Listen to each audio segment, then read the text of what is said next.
Welcome to Pause for Faith. Welcome to this Ways of Praying session. And just let me check all my audio is coming through.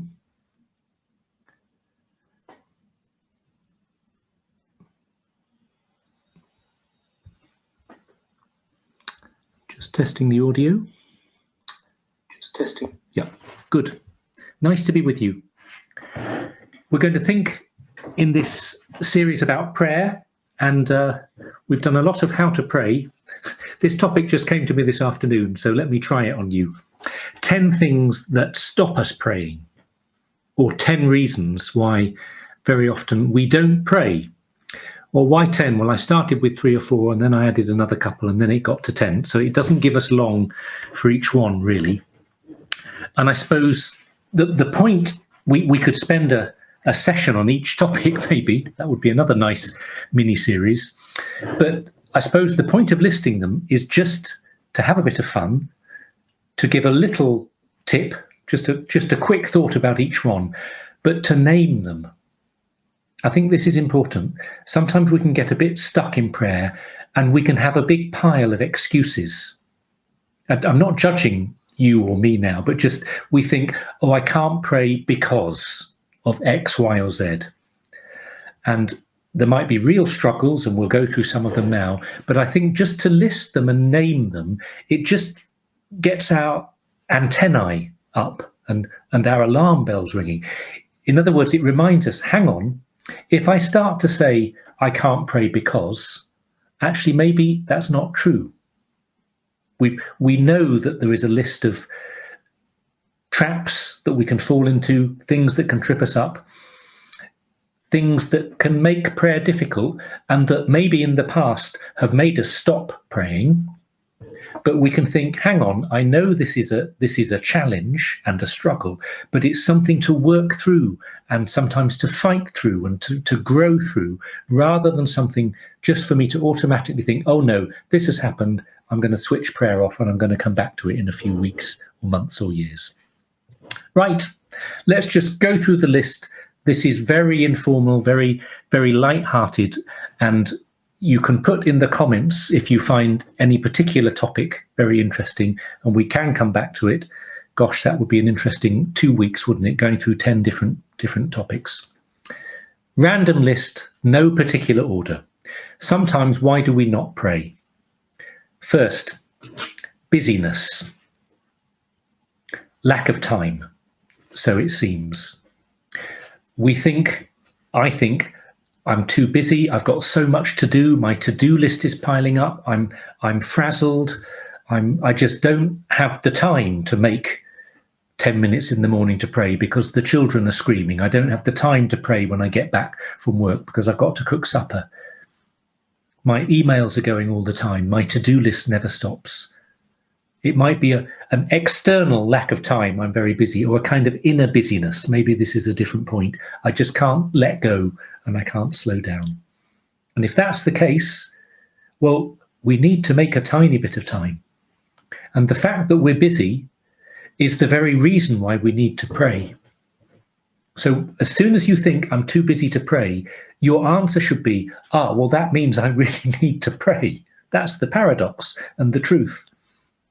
You might not be able to pray for an hour. You're too busy to pray for an hour. But honestly, you're not too busy to pray for 5 minutes.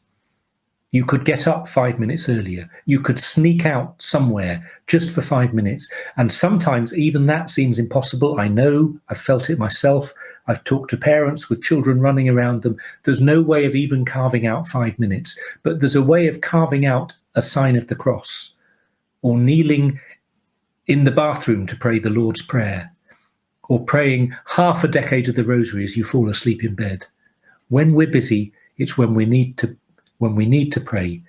Maybe we need a plan B or a plan C, but we need it. Secondly, one reason we don't pray sometimes is a lack of faith. Again, being frank with you. Sometimes we think we're Christian. I'm a Christian and we go to Mass, but deep down, or maybe not very deep down, there is just a lack of faith. I'm not really sure if I believe this, if I believe in God, or I believe it's worth praying. Not sure if I believe he's listening to me. All sorts of struggles and questions in faith, and it can stop us praying. Well, again, the answer is, instead of giving up, to see that that is an opportunity to grow in faith. The apparent lack of faith that stops me praying can be the motivation to turn to God and say, yes, my faith is very weak. As we know in the scriptures, it was the father, wasn't it, whose son was sick, who came to Jesus. Do you believe? Lord, help my unbelief. I half believe. I'm struggling with faith, but I want to believe.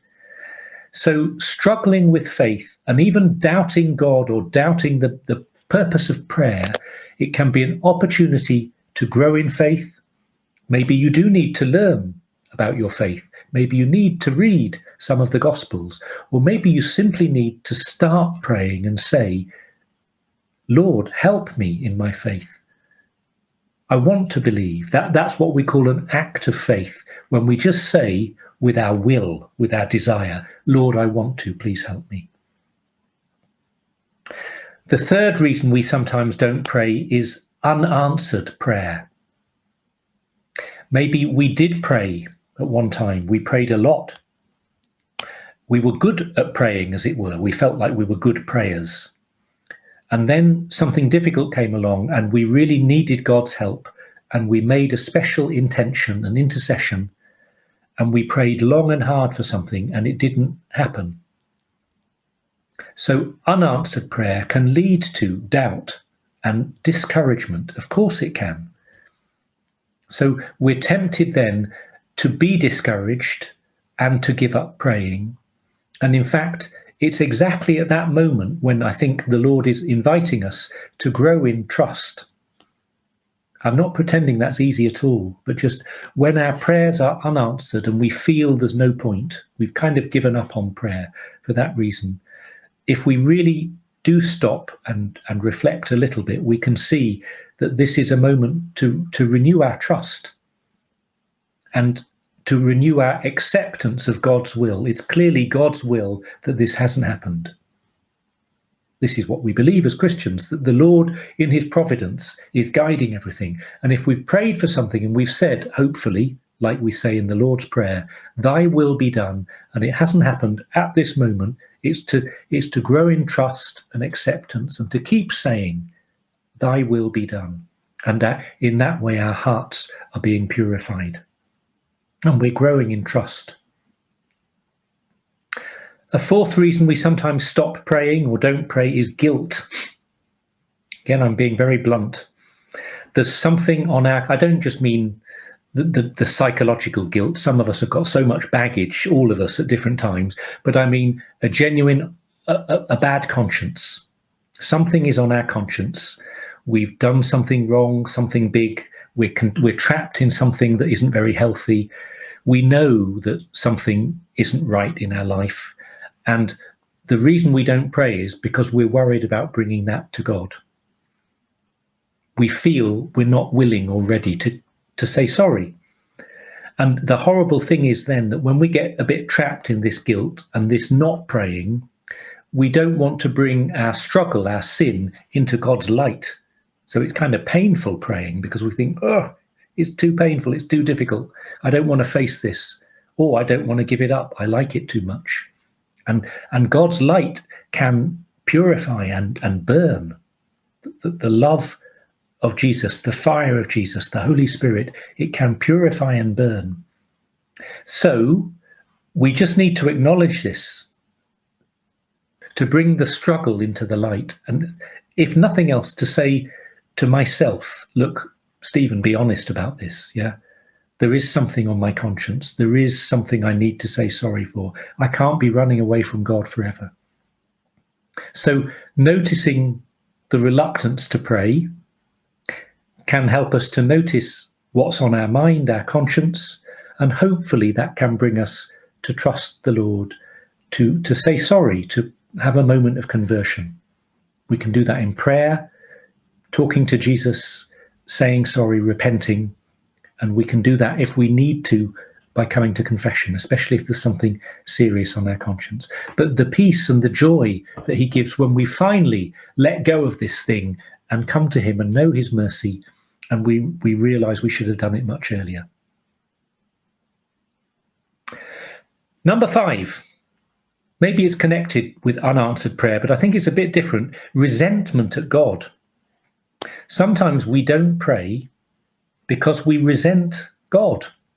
It's a horrible thing to say, but it is the reality. I've experienced it sometimes. I'm not going to tell you anything too personal, but you've probably experienced. When something has happened, a single event, or when just life has happened in a certain way, and we feel this is too much, or I don't understand why this has happened, or we feel burdened by something. Something in my life or someone else's life that I love has not turned out the way I wanted, the way I think it should have done. And I feel resentful to God. Why did God do this? Why didn't he make me different? Why aren't I like that other person? You can see the link with jealousy and envy here.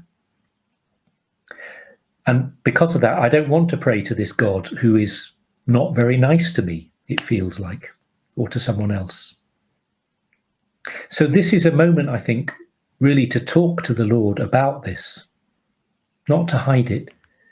You don't have to pretend that you're not feeling some of these feelings. You don't have to pretend, excuse me, checking my systems. You don't have to pretend that everything's fine and you think life is wonderful. But to feel, to acknowledge the resentment, whatever, and to say to the Lord, Lord, I am feeling this. I wish this had happened. I don't understand why things happen differently. It can lead to some honesty with God. You don't have to try and solve it. You can just sit there in prayer for a moment, a day, a year, saying, Lord, this is confusing and hard, but at least you're praying. And it is helping you to understand God. It's giving him an opportunity to explain things to you. And maybe it's turning